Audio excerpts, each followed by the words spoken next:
Assalamualaikum warahmatullahi wabarakatuh. Perkenalkan, nama saya Mahrita.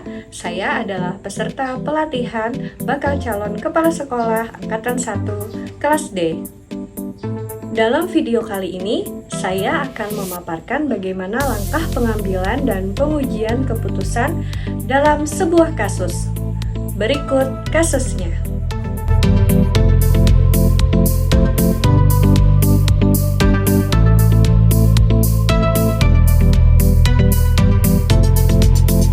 Ada 9 langkah pengambilan keputusan untuk membantu Tari membuat pilihan yang tepat. Langkah pertama, apa saja nilai-nilai yang saling bertentangan dalam kasus 4 ini? Dalam kasus ini, nilai yang saling bertentangan adalah kejujuran dan kesetiaan.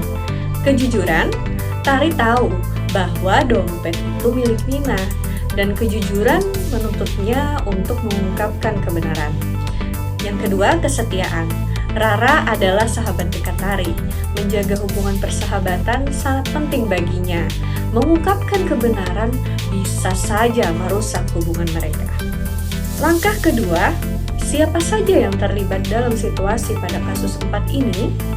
Pihak-pihak yang terlibat dalam situasi kasus ini adalah Tari, Rara, Nina, dan Bu Sri. Tari sebagai siswa yang menyaksikan kejadian dan menghadapi dilema moral. Rara sebagai sahabat Tari yang mengambil dompet. Nina, siswa yang kehilangan dompetnya. Dan Bu Sri sebagai guru pustakawan yang mengumumkan kehilangan dompet. Langkah ketiga, fakta-fakta apa saja yang relevan dengan situasi pada kasus ini? Fakta yang relevan itu meliputi 5 fakta. Yang pertama, Rara mengambil dompet yang berisi uang di perpustakaan. Yang kedua, dompet itu milik Nina. Yang ketiga, Rara dan Tari adalah sahabat dekat. Yang keempat, Tari melihat dengan jelas saat Rara mengambil dompet tersebut. Dan yang kelima, Tari takut jika ia melaporkan Rara, persahabatan mereka akan rusak. Langkah keempat, pengujian benar atau salah yang mana bisa dilakukan? Tari dapat melakukan beberapa uji etika untuk menguji apakah tindakannya benar atau salah. Dengan cara yang pertama, uji legal. Apakah tindakan Tari melanggar hukum jika ia tidak melaporkan? Menutup-tutupi pencurian itu bisa jadi melanggar hukum meskipun dalam kasus ini lebih pada konteks moral. Kemudian uji regulasi. Apakah ada kebijakan sekolah mengenai kejujuran dan melaporkan barang hilang atau pencurian? Kemudian uji intuisi. Apa yang dikatakan hati nurani Tari? Hati nuraninya kemungkinan besar akan mengatakan bahwa ia harus berterus terang karena kejujuran adalah hal yang benar.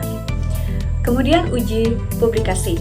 Bagaimana jika keputusan Tari untuk diam saja dibaca oleh semua orang di media sosial? Tari kemungkinan akan merasa malu dan merasa bersalah. Selanjutnya uji panutan atau idola. Apa yang akan dilakukan oleh tokoh panutan Tari dalam situasi ini?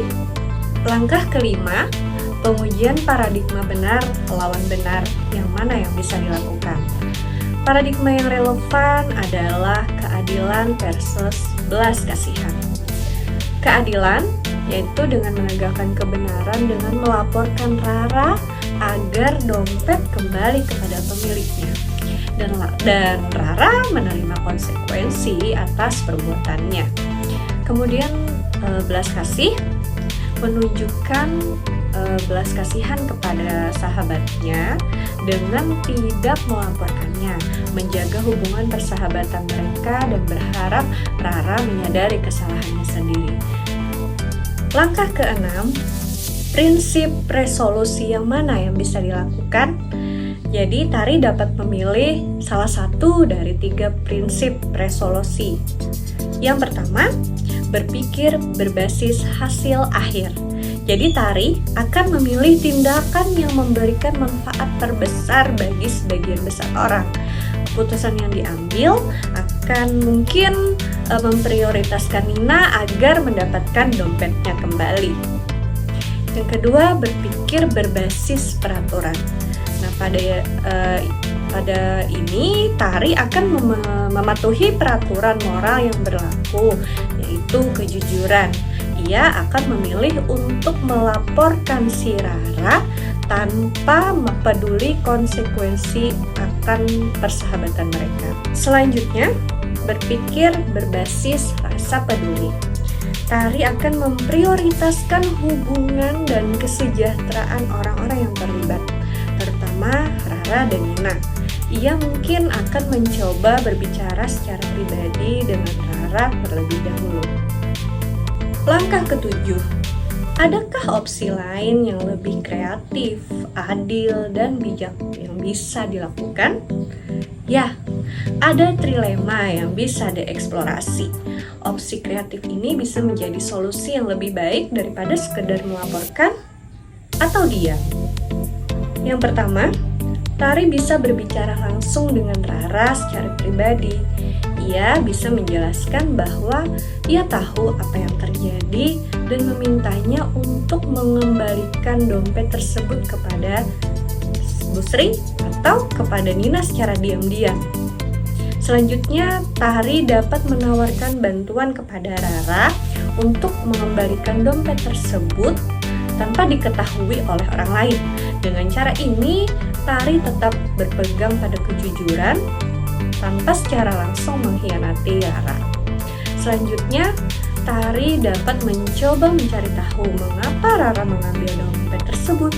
Nah, ini dapat membantu Tari memahami konteks di balik tindakan Rara yang mungkin saja dapat mempengaruhi pendekatannya.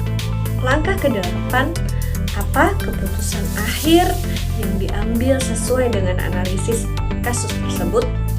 Keputusan akhir yang paling bijak adalah mengambil opsi trilema, yaitu berbicara langsung dengan Rara. Tari harus mendekati Rara secara pribadi dengan empati, menjelaskan bahwa ia melihat kejadian tersebut dan mengingatkan Rara tentang pentingnya kejujuran dan akibat dari perbuatannya tersebut. Kemudian Tari akan memberikan kesempatan kepada Rara untuk mengembalikan dompet itu secara sukarela. Ini menunjukkan belas kasih karena memberikan kesempatan kepada sahabatnya untuk memperbaiki kesalahannya, sekaligus secara tidak langsung menegakkan keadilan karena tujuan akhirnya adalah agar dompet itu kembali kepada pemiliknya. Jika Rara menolak, baru Tari harus mengambil langkah yang lebih sulit, yaitu dengan melaporkan kejadian tersebut karena tanggung jawab moralnya kepada Nina lebih besar daripada menjaga persahabatan yang tidak jujur. Langkah ke-9, pelajaran apa yang dapat kita ambil dari pengambilan keputusan ini dan bagaimana pembelajaran tersebut dapat memperbaiki pengambilan keputusan di kemudian hari. Pelajaran utama dari kasus ini adalah bahwa keputusan yang baik tidak selalu tentang memilih antara dua opsi yang sulit. Seringkali ada solusi ketiga yang lebih kreatif, lebih bijak, dan adil. Nah, melalui kasus ini, saya belajar bahwa menganalisis dilema moral secara sistematis dengan menggunakan 9 langkah dapat membantu membuat keputusan yang lebih reflektif dan terstruktur. Penting untuk melibatkan empati dan data dalam proses pengambilan keputusan. Memahami Rara dan niatnya dapat mengubah cara saya mendekati masalah. Demikian paparan dari saya. Semoga dapat dipahami dan dapat bermanfaat untuk kita semua. Wassalamualaikum warahmatullahi wabarakatuh. Bye-bye.